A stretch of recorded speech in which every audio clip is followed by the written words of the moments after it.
I reaffirm my unwavering support for President Ferdinand R. Marcos Jr. and his administration. Because that's really my opinion. This is not important. This does not make any difference to even one single Filipino life. Naikasa itong Rally for Peace bunga noong opinyon ng ating Pangulo, ng President Ferdinand Marcos Jr. So, what's up mga kababayan? Kayo ba ay totoong supporter ni Pangulong Bongbong Marcos? Ito bang mga kongresistang ito ay totoo bang mga supporter ni Pangulong Bongbong Marcos, mga kababayan? O baka yung ilan sa kanila sa bandang huli ay magtatraidor lang sa ating Pangulong Bongbong Marcos? Yan po yung pag-uusapan natin ngayon, mga kababayan. Pero kung hindi pa kayo nakalike, mag-like nyo na po itong video at mag-comment po kayo. Binabasa po namin ang inyong mga comment at pakisubscribe na rin po. Mga kababayan, tapusin nyo po itong video hanggang sa dulo. Meron po tayong papakita sa bandang dulo na after natin pag-usapan ito, talaga pa rin, nakakalito pa rin talaga, ano pa talaga ang totoo. Pero simulan na natin ang pag-uusap, mga kababayan. Ito nga po, talagang, ano pa talaga kuya? Ano pa talaga ang totoo? Sumusuporta ba kayo kay Pangulong Bongbong Marcos? Marami po ang mga, hindi ko rin maintindihan talaga, na nagpapanggap lang ba kayo na sumusuporta kayo kay Pangulong Bongbong Marcos? Bakit po natin yan naitanong? Kasi po, marami pong nagsasabi na mga supporter daw sila ni BBM, no? Sa Congress, napakadami po niyan. At marami din po mga vlogger na nagsasabing mga BBM vlogger, mga BBM supporter. Pero ang nakakapagtaka po sa inyo, bakit po iba yung sinasabi ninyo, iba yung gusto ninyong mangyari sa gustong mangyari ng presidenteng sinusuportahan nyo na si Pangulong Bongbong Marcos, mga kababayan. Yan po ang hindi ko maintindihan talaga, no? Alam ko marami na namang mambabash dito sa ating komentaryo na ito. Pero isipin nyo, kung ang isang tao sinusuportahan mo, bakit iba ang pananaw mo? Bakit kinukontra mo yung sinasabi nung taong sinusuportahan mo, no? Ito, panoorin po natin. Ito mga kababayan, disclaimer lang po. I have nothing against Speaker Martin Romualdez, no? Wala po, no? Hindi ko lang talaga maintindihan, no? Kasi tingnan niyo po ito. I reaffirm my unwavering support for President Ferdinand R. Marcos Jr. and his administration.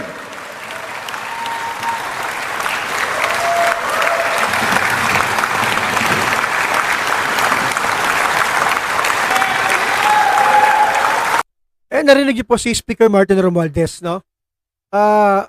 Sabi niya, I reaffirm, yung ano niya po, isuporta niya kay Pangulong Bongbong Marcos. At nasa plenary po yan. Ito po yung mga congressman na mapanood niyo po.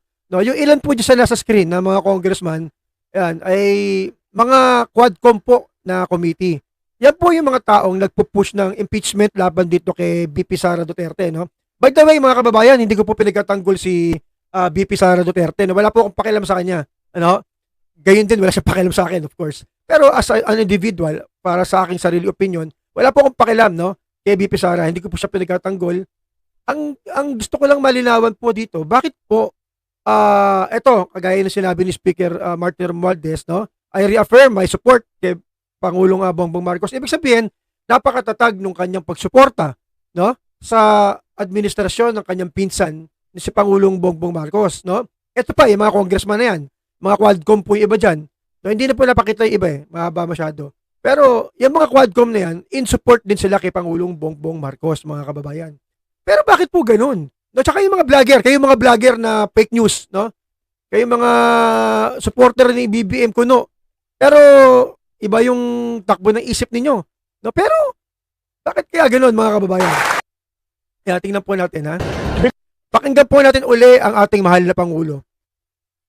Yung bang sinasabi nila ay parehas sa gustong mangyari ni Pangulong Marcos. Alam ko ilang beses nyo na napanood to. Uulitin po natin, no, para maliwanagan natin to. Because that's really my opinion. This is not important. Yan yung impeachment. This does not make any difference to even one single Filipino life. Narinig nyo? Para sa Pangulong Marcos, itong impeachment na isinusulong laban kay BP Sara, hindi importante. Walang maitutulong or hindi niya mababago ang buhay ng kahit isang Pilipino. So why waste time on this? Why waste time? pag-aaksaya lang daw ng oras. Marcos further points out that an impeachment complaint would only tie down both chambers of Congress. What will happen to if somebody files an impeachment? It will tie down the House, it will tie down the Senate, it will just take up all the time, and for what? For nothing. For nothing. None of this will help improve a single Filipino life. Narinig niyo mga kababayan? Napakalinaw po ng sinabi. Uulit-ulitin po natin ito. Ito po ang hindi ko maintindihan talaga mga kababayan. At hindi ko rin kayo maintindihan. Malinaw po na sinasabi ng presidente ng Pilipinas, no? Na ako mismo, supporter po ako ng administrasyon niya. Hindi po supporter personally, no? Supporter po ako ng administrasyon niya dahil nakikita ko po yung mga ginagawa ng ating Pangulo. Binablog po natin yan, pinapakita po natin sa inyo yung mga achievements ng Pangulo Bongbong Marcos. At itong panawagan niya ito yung panawagan niya eh. Ayaw niya ng impeachment kay Sara, no? Tuwan-tuwa yung mga DDS dyan dahil beneficiary si Sara niyan, no? Pero, yun ang sinabi ng mahal na Pangulo eh. Ayaw niya ng impeachment eh. Eh bakit kayo gusto niyo ng impeachment? Sabi niyo, mga maka-Marcos kayo. Sinusuportahan niyo si PBBM. Sinusuportahan niyo yung kanyang administrasyon. Bakit iba po ang sinasabi ninyo? Eto mga kababayan, sa inyong lahat, isa lang ang tumindig. Isa lang ang naglakas loob na tumayo at manindigan na suportahan ang sinasabi ni Pangulong Marcos. Eto po yun. Naikasa itong Rally for Peace, bunga noong opinyon ng ating Pangulo, ng President Ferdinand Marcos Jr. Nung sinabi niya na, to paraphrase what he said, this will not benefit even a single Filipino. So, yun ang aming panawagan. Ang Iglesia ni Cristo lang po, ang INC lang po, ang tumindig, no? Nanindigan, sumuporta po mga kababayan. Ito na naman, medyo nag-emotional na naman po tayo eh. Kasi, hindi talaga kayo nga po mga kababayang nanonood ngayon, ipaliwanag nyo nga po, kung sinusuportahan nyo si BBM, bakit po pinipilit nyo yung impeachment? Sinabi nga ni PBBM, ayaw niya ng impeachment. Bakit po pinipilit ninyo? Tapos sasabihin mo, supporter ka ni BBM? Iglesia ni Cristo lang po, itong INC lang po ang tumindig para ipakita yung paninindigan na sumusuporta sila. Hindi sila nagtago sa dilim. Lumabas po sila kahit marami nang babas sa kanila na sinasabing political daw po yung ginawa ng INC, which is not. Andun po tayo. Pero ang INC lang po ang tumindig eh. Eh nasan na kayo? Kayo mga supporter ni BBM. Ang Kongreso, sabi niyo sinusuportahan niyo ang Pangulo. Eh bakit ibang-iba yung sinasabi ninyo sa sinasabi niya? Iba yung gusto niyo mangyari sa gustong mangyari ng ating Pangulo. Kayo mga BBM vlogger, no? Bakit binabash niyo itong INC? Eh sila nga yung sumuporta eh. Sila po yung nagpakita ng support sa sinabi ni BBM na ayaw ng impeachment. Sinuportahan ng INC tapos nagagalit kayo sa INC? Sasabihin niyo political yung ginagawa ng INC? Eh kayo ano ginagawa ninyo? Kayo yung may side eh. Kayo yung sumaside. Sumaside po kayo, no? Dahil ayaw nyo kay Sara Duterte, gusto nyo ma-impeach, gusto nyo maparusahan, no? Sumaside po kayo. Kinalimutan nyo na yung sinasabi nyo, supporter kayo ni BBM. Kinalimutan nyo na yung sinasabi nyo ng mga BBM vlogger kayo. Bakit iba yung sinasabi nyo sa sinusuportahan ninyo? Bakit ganyan, mga kababayan, no? Eto pa po, tingnan nyo po. Talagang hindi na, ang hirap ipaliwanag itong mga taong ito, no? And this House will do whatever we can to protect the dignity of this institution and the 100 million Filipinos we represent. Baka pag Yan mga kababayan, narinig nyo? Naninindigan po si Speaker Martin. By the way, ulitin ko po, I have nothing against him, hindi ko po siya binabatikos. Pero hindi ko maintindihan bakit ganun. Bakit ipinipilit nyo pa rin itong impeachment laban kay Sara Duterte, kayong mismong ang presidenteng sinusuportahan at pinaniniwalaan ninyo ay sinabing ayaw niya. Ito pang isa, tingnan nyo to, ito yung after mag-rally na iglesia. Ito yung comment nitong si Franz Castro, isa po sa nagsulong na impeachment case laban kay Sara Duterte. tatakip lang ito doon sa impeachment, no, kay Sara Duterte, sana naman hindi pagtakpan nitong rally na ito yung impeachment na kung saan hinihingi ng bayan ang hustisya at ang katambal ng hustisya ay yung accountability ng sino mang opisyal kahit na si Sara Duterte. Kaya sana bumilis na at inaasahan natin na mahiring na ito bago mag-recess ulit ang Kongreso sa February 7. Kami Isipin niyo mga kababayan, no? Sa kabila ng panawagan ni Pangulong Bongbong Marcos na wag ituloy ang impeachment, after pang mag-rally nitong INC, no, para suportahan yung statement ni Pangulong Marcos, eto mga kongresista, gigil na gigil talaga. Mukhang itutuloy talaga nila itong impeachment, mga kababayan. Ipaliwanag nyo nga po kayo pong mga pro-impeachment pero pro-BBM, no? Ipaliwanag nyo nga paano nyo i-explain yung paninindigan ninyo na yan, na gigil kayo ma-impeach si BP Sara, pero yung taong pinapanigan ninyo, si BBM mismo, hindi nyo sinusunod. Ayaw niya eh, kaya gusto nyo. No? Ito pa, pakinggan niyo pa sinasabi nito. particular, alam niyo naman kami, very active kami dito sa impeachment complaint. Oh, very active daw sila. At kung pwedeng araw-arawin namin ang Kongreso, no? Narinig niya mga kababayan? Paano ipapaliwanag ngayon yan na sumusuporta kayo kay BBM? Ang hirap intindihin. Ito pa, tingnan nyo to mga kababayan. Ito, kahapon to, naglabas po, etong si Secretary Lucas Bersamin ba to mga kababayan? No, cabinet member ni Pangulong Bongbong Marcos. Ang sabi ng cabinet member ni PBBM, PBBM stance on impeachment raps versus BP Sara has not changed. Official statement po yan ng palasyo, mga kababayan. Ibig sabihin, hindi po nagbabago yung stand ni Pangulong Bongbong Marcos na no to impeachment. Ayaw niya ng impeachment. Mga kababayan, hintayin nyo, may papakita ko sa inyo. Baka malito na rin kayo after this. Pero ulitin ko po, hindi nagbago yung stand ng palas ng Pangulong Bongbong Marcos. After ng rally ng iglesia, nagsalita po ang kanilang, ito si Lucas Bersamin. Correct me if I'm wrong, baka mali po yung pangalan. Pero, naninindigan pa rin po si Pangulong Bongbong Marcos na ayaw niya. Hindi pwede, hindi niya gusto. Eh, ba't kayo gusto nyo? Ano problema nyo? O di mag-withdraw na kayo ng support kay BBM kung gusto nyo kasi ayaw nyo na masundin yung tao eh. Mas pinipilit nyo yung gusto nyo, di kayo magpresidente. No? Kaya lang ito po ang tanong mga kababayan. Ito po ang gumugulo po sa isipan ko po. No? Alam ko wala kayong pakialam sa isipan ko. Pero kung nanonood kayo, gusto ko parinig sa inyo.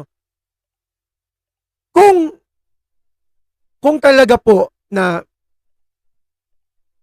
yung kabilang side naman, side ni BBM, kung talaga po na ang ating mahal na Pangulong Bongbong Marcos ay seryoso sa kanyang sinabi na ayaw niya ng impeachment laban po dito kay BP Sara, ang tanong, ano po ang gagawin niya kapag itinuloy nitong Kongreso yung pagpa-file, pagbubotohan at itong Senado para ma-impeach, no, para makasuhan, matanggal sa pwesto si BP Sara. Ano ang gagawin ni Pangulong Marcos? Totoo kaya talaga nagaling sa puso niya yung sinabi niya na ayaw niya ng impeachment? Kasi kung totoo po yun, mahal na Pangulong Bongbong Marcos, hahadlangan niyo po itong gagawin nilang pagpa-file na impeachment case. Meron pong kapangyarihan ang ating mahal na Pangulong Bongbong Marcos para pigilan ito, mga kababayan. No? Ano po kaya ang gagawin ninyo, mahal na Pangulo? Papayag ba kayo na matuloy ito? Sa kabila ng panawagan ninyo na wag ituloy. Sa kabila na kayo po ang pinakamataas na leader ng ating bansa. No? Bagamat may pagkakahiwalay ang inyong yung mga sangay ng gobyerno, no? Bagamat nakahiwalay po ang executive branch sa legislative, no? Pero ano po ang gagawin ng ating Pangulo? Yan po ang aking tanong, no? Tuluyan niya kaya na sige, hayaan na natin. Hayaan niya na, yan gusto niyo eh. Yung kaya ang mangyayari? Or gagawa po siya ng hakbang para maisakatuparan yung kanyang unang sinabi na ayaw niya ng impeachment. Kasi sabi niya, pag nagkaroon po ng impeachment, lalo lang gugulo. At walang makikinabang kahit isang individual na Pilipino. Mga kababayan, sa tingin niyo po ba, kayong mga sumusuporta sa impeachment laban kay Sara, whether you're middle, nasa gitna lang kayo, or pro-BBM kayo, no? Gusto niyo ma-impeach si BP Sara? Ang tanong ko po sa inyo, kasi may nagkasabi, kung talagang itong INC, gusto nila ng kapayapaan, no? dapat hayaan nilang ma-impeach to si Sara kasi nga nagkasala, kumakapi daw sa nagkasalang opisyal na mandarambong. Una-una, kagaya ng sinabi ng spokesperson ng INC, hindi pa naman po siya convicted. No? Actually, inaayos pa lang nila yung kaso. Wala pang ebidensya na solido na ipapakita nila. Kaya nga itatry pa No? Ngayon, ang tanong po mga kababayan, ano po, anong gagawin po natin ngayon? Ano po? Ano pa sa tingin ninyo? Kung magkakaroon ng impeachment, magkakaroon po ba ng magandang buhay ang mga Pilipino kapag na-impeach si BP Sara? Tanungin niyo po yung sarili niyo, kayong mga ang gagaling niyo magsalita, pati kayong mga BBM vlogger na pinagbabatikos niyo itong INC. Sinasabi niyong political lang to, pinoprotektahan si Duterte. Sige nga, tanong ko sa inyo, hinahamon ko kayo mga BBM vlogger. Nakasama ko rin kayo minsan nung nagko-cover tayo ng campaign ni BBM. Naging magkakasama rin tayo. Sumusuporta tayo sa administrasyon. No? Dahil maganda ang layunin ng administrasyon. Pero ang tanong ko sa inyo, mga nagsasabing pro-BBM at BBM vlogger, at yung mga nasa Congress na nagsasabing pro-administration, may mayroon bang magandang maidudulot sa bansa kapag ka na-impeach si BP Sara? Or gugulo lang, lalo? Pag na-impeach si BP Sara, natanggal sa pwesto, sasabihin ninyo, okay, buhay ang hustisya sa Pilipinas kasi pati yung pangalawang pinakamataas na opisyal ng gobyerno ay naparusahan. Dahil ibig sasabihin nyo, magisigawan kayo, buhay na buhay ang hustisya ng Pilipinas. Tanong ko po sa inyo, eto bang mga taong naglilitis, eto bang mga taong ito na gustong ipa-impeach, gustong matanggal sa pwesto si Sara Duterte, na sinasabi, nagnanakaw daw, sabi nila, ng pera ng taong bayan. Sino ba naman na may gusto nun? Lahat tayo ayaw natin nun. Pero ang malaking tanong, sila ba malinis? Sila ba hindi nandarambong sa kaban ng bayan? No? Kung sasabihin ninyo malinis. Well, maganda kung malinis. Pero kayo mismo, kayo mga kababayan, kayo tinatanong ko, naniniwala ba kayo na itong mga kongresistang ito ay malilinis po? At hindi nagnanakaw sa pera ng bayan? Tinatanong ko lang po kayo, nagtatanong ako. Ngayon yung sagutin yan. Ngayon, natanggal nila sa BP Sara dahil sa kaso ng maling paggamit ng pondo ng bansa. Naparusahan nila. Sila, sino mag-a-account sa kanila? Paano sila magiging accountable? Sino mag-iimbestiga sa kanila? Itong mga nasa Congress. Sigurado ba tayo na itong mga taong ito ay malilinis at hindi nagnanakaw? Wala akong sinabi nagnanakaw kayo. Tinatanong ko kayo. Isipin nyo ngayon mga kababayan. At pangalawa, kapag na-impeach si BP Sara, sa tingin nyo kaya, hindi papalag itong mga DDS? Hindi ito gagawa ng mga kilos protesta? Pag ito ay gumawa ng kilos protesta, ano yan? Kapayapaan ba yan o gulo? Di ba gulo?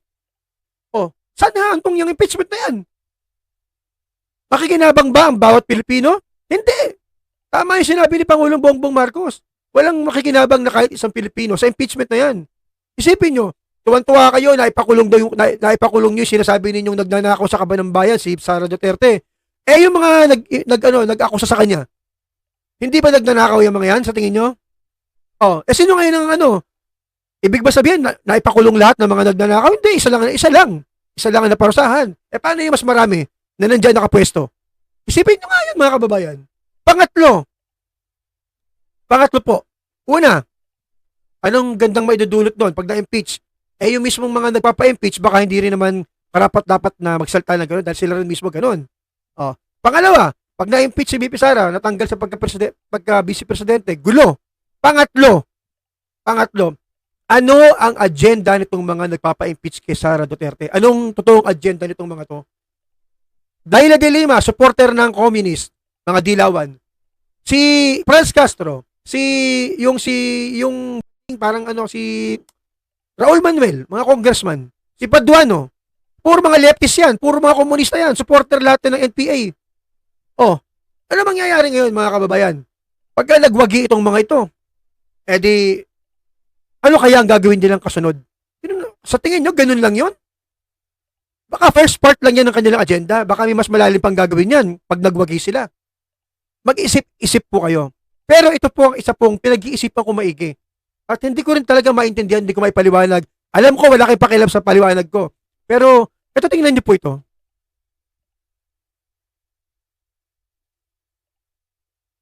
Yan. Hindi ko po maintindihan, mga kababayan. Sorry po ha. Nalakihan ko ha. Yan. Sorry po, sorry. Yan. Ayan, mga kababayan. Hindi ko po maintindihan itong picture na to, mga kababayan. Sorry po. Hindi ko ma-digest. Sabi ni BBM, kasi hindi naman po ito maliit na issue, napakalaking issue nito, kaya nga nagrally na Iglesia ni Cristo eh. Milyon-milyon tao yung nasa kalsada para suportahan yung sinabi ni Pangulong Marcos. Pero tingnan nyo, mga kababayan, parang in very, very, ano pa rin, no? Parang walang nangyayari. Andiyan po si speaker. Hindi ko pa binabati ko si speaker, ha? No? Ano ba tong picture na to? Nagkasundo na ba ang Kongreso at si Pangulong Marcos na wag ituloy ang impeachment? Nagkasundo na ba? Sumusunod na ba ngayon ang si Speaker Romualdez at ang buong Kongreso sa sinasabi ni Pangulong Marcos na ayaw niyan impeachment? Pumayag na ba ang Kongreso? Hindi na ba nila itutuloy? Susundin ba nila yung sinabi ni BBM? Kasi ayan yung picture eh, oh. Mukhang okay na okay sila. Sana ganun. Sana sundin. You know? Dahil ako naniniwala po talaga ako na walang magandang maidudulot yung impeachment. Unang-una, yung mga nag-i-impeach, maaaring sila man din ay impeachable. Ngayon, sana totoo po ito nakikita sa picture. No? Ngayon, papaano? Kung itutuloy pa rin nitong Congress sa pangunguna ni Speaker Martin Romualdez ang impeachment, di ibig sabihin nun, tahasan niya pong hindi sinusunod ang gusto ng Pangulong Marcos sa kabila ng, ito tingnan nyo ha, sa kabila ng, sabi ni Secretary, kahapon lang yan, after ng rally ng INC, PBBM stance on impeachment wraps versus VP Sara has not changed. That's after the INC rally. Paano ngayon? Kung itutuloy nila ang impeachment, paano po? Yun ang malaking tanong. Ang tanong, papayag ba sa BBM? Papayag po ba kayo, mahal na Pangulo? Ano po gagawin ninyo kung hindi nyo po papayagan? Haadlangan nyo po ba?